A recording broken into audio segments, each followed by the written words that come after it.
Shastri, National Academy of Administration, Labasana. He's also he has not only trained administrators in India but also across several countries in the world. He's a trainer. He's a master trainer in Right to Information Act and also offers training in the Ministry of External Affairs, Government of India and the Union Territory of Puducherry.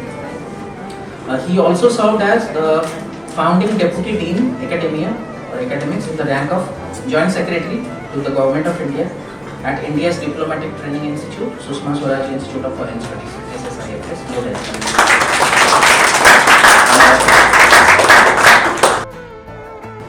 Wednesday, Revolution University, yesterday morning, BJP College, afternoon, Brahmadevi College, today I am here with you, afternoon I am lecturing in the Department of Sociology of Physical University, and tomorrow morning I am flying back. So this is my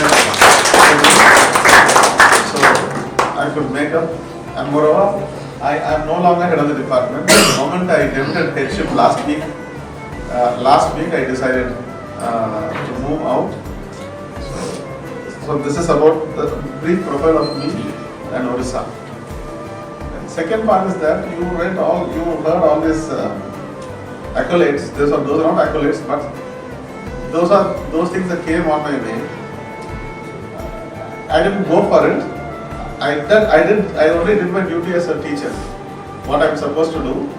And when you perform your duty, these things come on your way. You should be open. And I took it.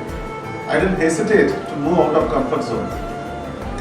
The moment you said LBS Academy Mussoorie, you are all clapped.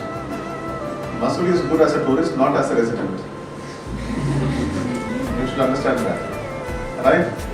And then a person from southern part of India working in Delhi is a gas chamber now. Right? Problem is you should be able to go out of your comfort zone. If you go out of your comfort zone, then that is where that is the curve you have to overcome. Once you overcome the curve, for example, instead of buying operating system, Microsoft Windows, learn Ubuntu, learn Red Hat, right? Learn Fedora. Who prevents you from learning this open software in Linux? If you learn that, you will know the cheer of cost cutting, enhanced safety, right? Customization, and also speed, optimal speed, and your financial transactions are safe. So since this is associated with this technology, I am telling you, how many in this class are prepared to learn open source softwares? They will be the dictate of future.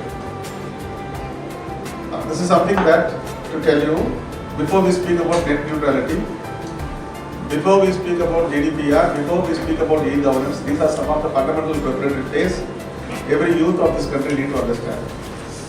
So I wish to begin, this is my beginning note, that each of you, 1 year from now, will be mastering with an open source software on operating system.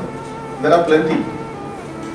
There are 3-4 variants, but all have a common root. It's Linux. So please try to understand open source software and replace your commercial version of operating systems. This will be my message to you, and hopefully, if I come next year, right, I will be happy to know your laptops or your department computer is completely replaced with these commercial softwares and replaced with people software or open source software. How many parts of India have Azure 24/7 power supply? Right? Correct? Why electric cars are not viable in rural areas? That should be the beginning point. So this question of rising of basic infrastructure matters a lot. Uninterrupted power supply is something essential before we go for digital revolution. So we still today, our neighboring states in Bharat, Jharkhand, Chhattisgarh and Patna have power outages not less than 8 hours per day. Right? There's a skill development.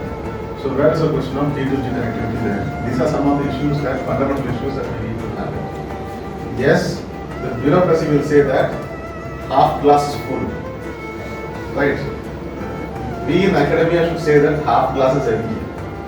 When it comes to pointing out the mistakes, right? It is for bureaucracy to celebrate their achievements. It is for academia to point out that this is to be covered, right? So don't think I'm pessimistic. We have done enough, but what is to be done more is not enough. We have not enough. And only then you find that we can have an assimilation of globally relevant rules. For example, in European Union, if 10,000 people join together and make a representation, that becomes an agenda to be discussed in the European Parliament. All right. Now that is democracy, direct democracy in action. But here what happens, 10,000 people giving opinion is not an issue. Whether 10,000 people have a common access, a corridor to show their opinion. That is the problem here, because the question of, again I'm telling you, that net penetration is something very weak we have, which we need to build this infrastructure. And then the second thing is this, what we call this net neutrality, where internet should be affordable for everybody. For that, the only way to come is we should have an open source software, which I am making an appeal to students, that each and every one should ensure slowly replacing your commercial version of operating system to open source software. And only then comes the question about first people's participation in regional policy making. And this participation of people in regional policy making, regulating their grievances, making collective bargaining is very much in presence in Western countries. Whether it is expansion of airports, the last example is this expansion of airport of Munich in southern Germany, where you find open surveys taken, people take part in online voting, right? Even elections are conducted online. But can we afford to go for an online connection here? We know that. See, the day when India can command, the power of superpower is that when general elections could be conducted in a secure manner using online, that day marks India as a digital superpower. That is something, towards that we should move. Because here we have huge commendation for our electronic voting machines everywhere. But the problem is they are not interconnected. They are not connected. So this connectivity matters a lot for us. So if this vast country is connected, connectivity itself gives a multiplier effect for us in global impact.